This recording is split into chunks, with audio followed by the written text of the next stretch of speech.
Hi friends, అందరికీ నమస్తే. మినప వడల తయారీ విధానం చూద్దాము. ముందు రోజున అయితే మినపప్పు నానబెట్టుకోవాలి. పొద్దున్నే అయితే పచ్చిమిర్చి, ఎల్లిపాయలు, కొత్తిమీర అయితే మిక్సీకి అయితే వేసుకోవాలి. అందులోనే కొంచెం ఉప్పు ఇట్లా వేసుకొని కొంచెం మిక్సీ అయితే పట్టుకోవాలి.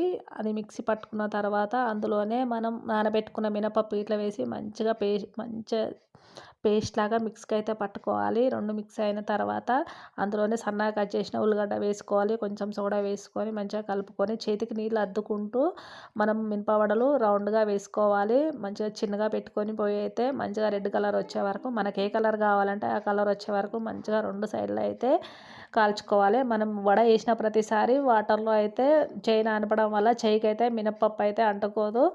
ఇక మనకు అన్ని మనం ఎంత పిండి ఉంటుందో సేమ్ అంతా అలాగే వేసుకొని తీసుకోవాలి. మనకి ఏ కలర్ కావాలంటే ఆ కలర్ వచ్చే వరకు అయితే తీసుకోవాలి. ఇంకా మినపవడలు అయితే అన్నీ రెడీ అయిపోయాయి.